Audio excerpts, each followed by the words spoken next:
ఇప్పుడు మనల్ని ఇక్కడ చూసిందంటే డౌట్ వస్తుంది. పదండ్రా. రేయ్ బండిది.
అసలు నాన్న ఎక్కడుంటారో మమ్మల్ని అక్కడికైనా పంపించు, లేదా ఫ్రెండ్ని పెళ్లి చేసుకో. ఫ్రెండ్తో నువ్వు పెళ్లి కొప్పుకున్నాకే తిరిగొస్తాం. భగవంతుడా, ఎందుకు నాకే పరీక్ష? పిల్లలకి నా బాధ అర్థమయ్యేలా చెప్పలేను. నాన్న కావాలి అన్న వాళ్ళ బాధని తీర్చలేను. ఎటూ తేల్చుకోలేక నాలో నేను నరకం అనుభవిస్తున్నాను. నన్నెందుకు ఇలాంటి నిస్సహాయ స్థితిలో పడేశావు?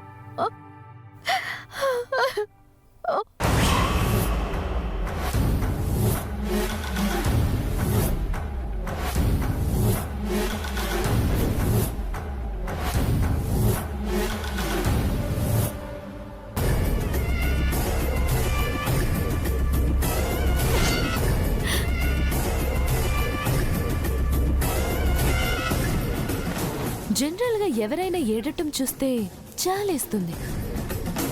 అదేంటో మరి అను ఏడవటం చూస్తే మాత్రం తృప్తిగా అనిపిస్తుంది. అసలు ఈ ఫీలింగ్ ని ఏమంటారు ఛాయ గారు? ఈగో సాటిస్ఫాక్షన్ అని అంటారు. కరెక్ట్.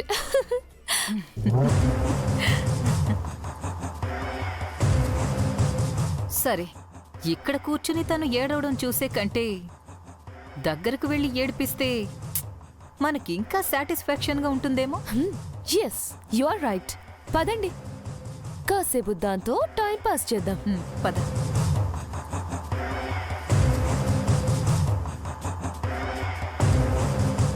ఉధో ఉధో ఎల్లమ్మ తల్లి ఉధో ఉధో.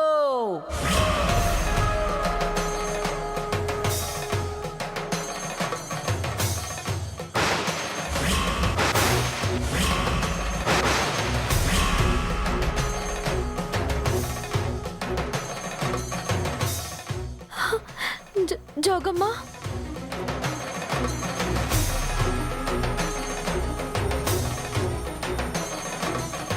జోగమ్మ, కన్న బిడ్డల కోసం కలత పడుతున్నావా?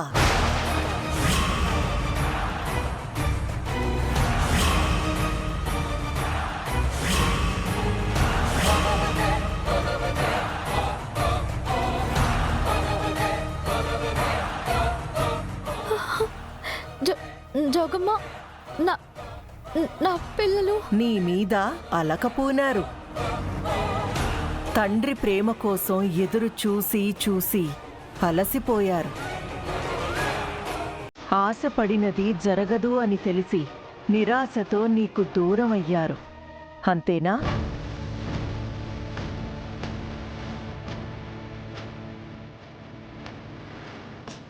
సర్వం తెలిసిన దానివి, నన్ను ఈ సంకట స్థితి నుంచి బయటపడేలా నా పిల్లలు తిరిగొచ్చే మార్గం చెప్పు. దానికి మార్గం ఒక్కటే. వాళ్ళు ఆశపడినట్టుగా వాళ్ళ కోరికని నువ్వు నెరవేర్చు.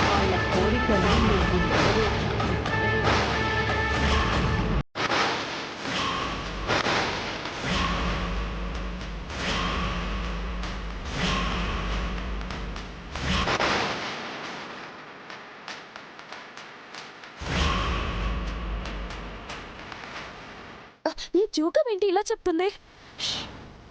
పూర్తిగా విను. ఏమంటున్నావు జోగమ్మా? పిల్లల కోరిక నెరవేర్చడం అంటే నన్ను పెళ్ళికి ఒప్పుకోమంటున్నావా?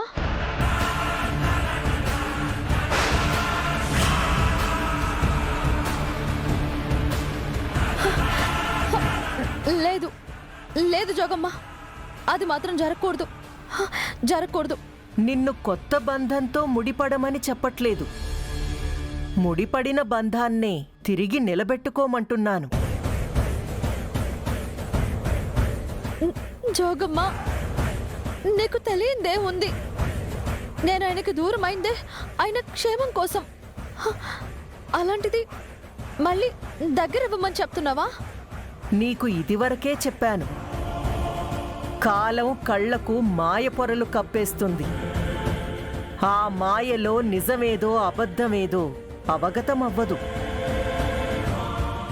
నువ్వు క్షేమం అనుకుంటున్నదే నీ ఎడబాటుకి, నీ మనోవ్యతకి కారణం కావచ్చు. ఈ బాధ తీరాలి అంటే మీ బంధం ముడిపడాలి.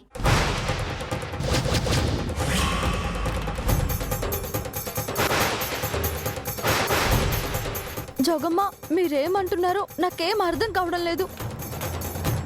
పిల్లల్ని సంతోష పెట్టాలని ఆయన్ని ప్రమాదంలోకి నెట్టమంటావా? నువ్వు ప్రమాదం అనుకుంటున్నది కేవలం నీ అభద్రతా భావం అంతే. నీ ప్రశ్నలేవిటో, ఏ పరిస్థితులు నిన్ను చిక్కుల్లో పడేశాయో, ముందడుగు వేయడానికి నిన్ను ఏ సంకోచం అడ్డుకుంటుందో, నిన్ను ఏ దుష్టశక్తులు అడ్డుకోవాలని చూస్తున్నాయో నాకు సమస్తం తెలుసు.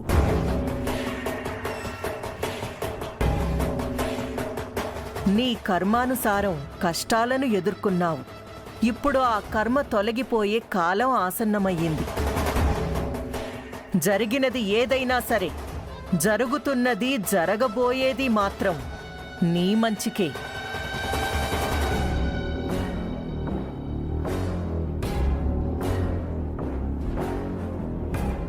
నీ మనసులో ఉన్న సంకోచాన్ని పక్కన పెట్టి నీ మనసుని కమ్మేసిన మాయ పొరల్ని తొలగించు. నీ మనస్సాక్షి చెప్పిందే చెయ్యి. నువ్వు తీసుకునే నిర్ణయం నీ తోడునే కాదు, నీ బిడ్డలకి నాన్న అనే నీడని దగ్గర చేస్తుంది.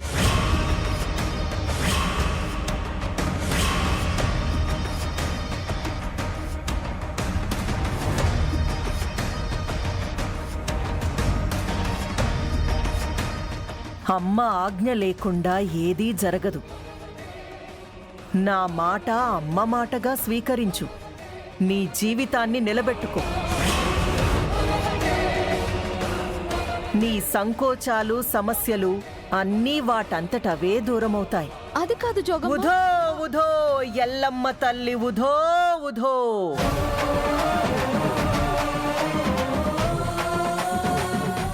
ఉధో ఉధో ఎల్లమ్మ తల్లి ఉధో ఉధో.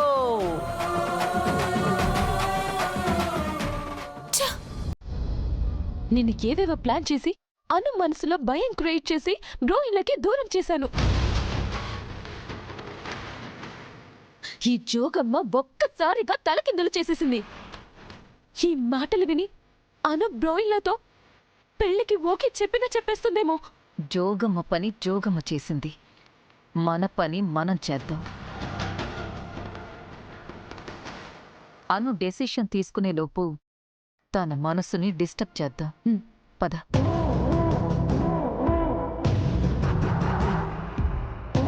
హాయ్ అను, ఏంటి రోడ్ల మీద పడి పిచ్చిదానిలా తిరుగుతున్నావు?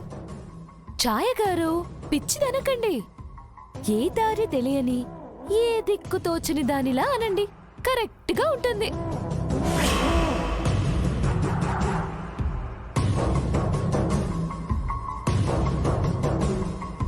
మీ వంకర మాటలు విని ఓపిక, సమయం నాకు లేదు. అవునులే, పాపం తప్పిపోయిన పిల్లల్ని వెతికే పనిలో ఉన్నావు కదా, టైం ఉండదు.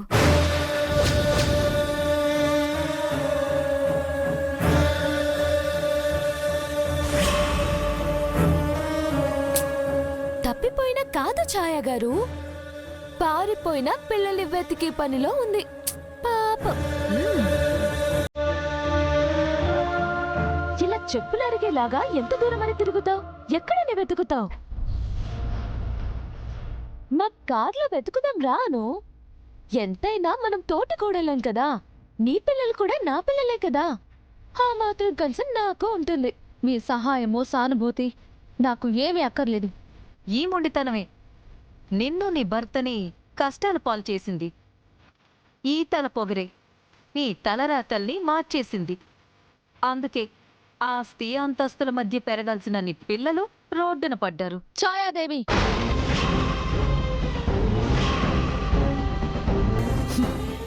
నా పిల్లల్ని తక్కువ చేసి మాట్లాడితే మర్యాదగా ఉండదు. కోప్పడకను. నువ్వే కొంచెం ఆలోచించు. పిల్లలు పుట్టే వరకు ఎన్ని కష్టాలొచ్చినా నువ్వు బ్రోయిన్లా కలిసి ఉన్నారు. పిల్లలు పుట్టాకే కదా మీ ఇద్దరు దూరం అయిపోయింది. అందుకే పిల్లల వల్ల మీ జీవితాలు ఎఫెక్ట్ అయ్యాయని మా ఉద్దేశం. మీ ఉద్దేశాలు మీతోనే ఉంచుకోండి. పక్క వాళ్ళ జీవితాల్లో తల దూర్చడం మానేసి ముందు మీ జీవితాలు చక్కదిద్దుకోండి. నేను నా భర్తకి దూరంగా ఉన్నా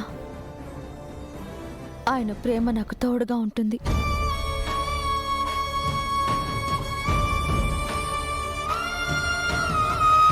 బంధాల విలువ తెలియని భర్తను వదిలేసిన మీలాంటి వాళ్ళకి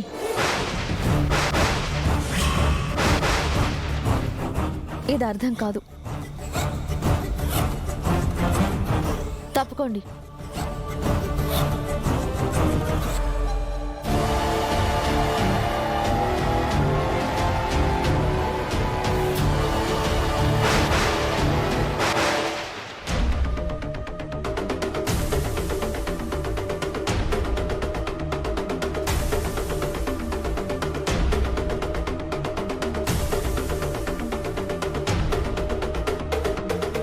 అన్నయ్య, వాటర్ కావాలి.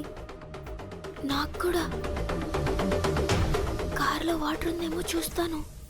అలాగే అన్నయ్య.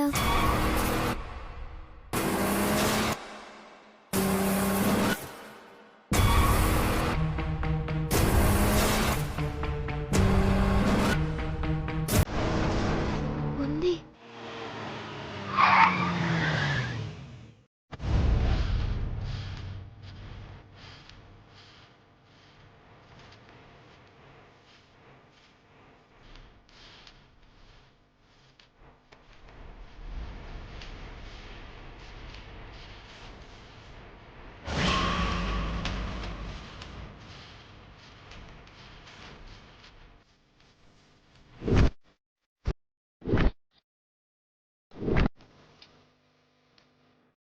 చెల్లి తాగు.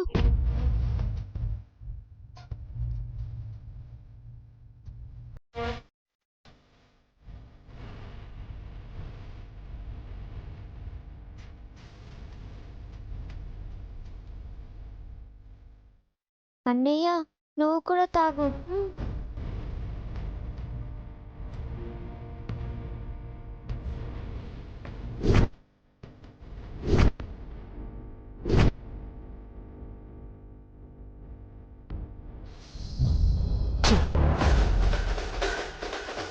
ఏంద్రా ఈ పిల్లలు ఎంత ఎత్తుకున్న దొరకరు? అసలు ఈ ఊర్లో ఉన్నారంటావా?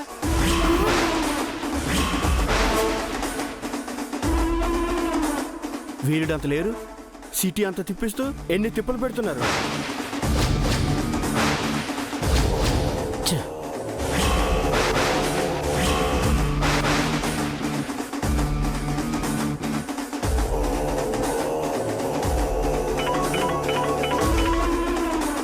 బా, పిల్లలు కనపడక మనం తిరుగుతుంటే సార్ పదే పదే కాల్ చేస్తున్నారు. అన్నా, ఈ దందలు ఇవన్నీ కామనే అన్నా. ఆకలేస్తుంది. రే, పోయాన పట్టిరా పో. అలాగే అన్నా.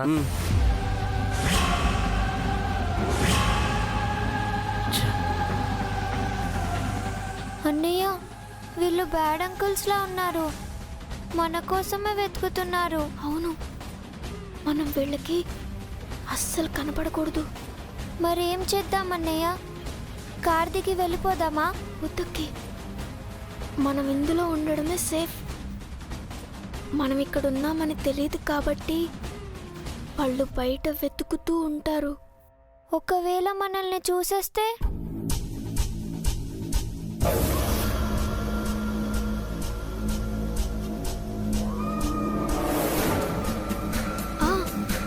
ఒక పని చేద్దాం, కాసేపు కారులోనే ఉందాం. వేరెక్కడైనా కారు ఆపితే దిగి పారిపోదాం, సరేనా? సరే అన్నయ్య. ఎన్ని గాను తెచ్చినావేంద్రా? కారులో ఉంటాయిలే అన్నా. సరే పద.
ఏంది సామి కూర్చుంటా ఉండావు, లేస్తా ఉండావు, బయటికి లోపలికి చూస్తా ఉండావు, ఏంది? ఎవరి కోసము?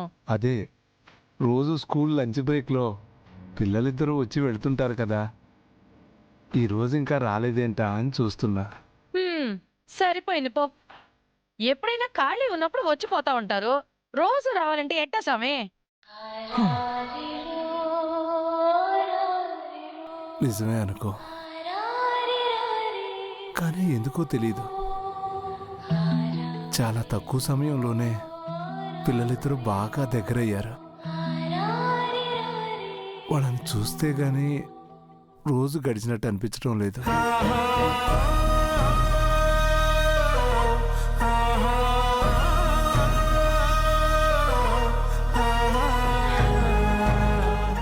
నిజమే స్వామి, మనకెలాగో సొంత మనోడు మనోరాలతో ముచ్చట్లు ఆడుకొని మురిసిపోయే భాగ్యం లేదు. కనీసం ఆ పిల్లల్లోనైనా వాళ్ళని చూసుకొని తృప్తి పడాలి. అయినా నిన్నంటున్నాను కానీ నాకు కూడా ఆ పిల్లలు రాకపోయేసరికి ఏదో పండక్కి ఇంటికొచ్చిన కూతురు పిల్లలు ఊరెళ్ళిపోతే ఉన్నట్టుగా ఉంది.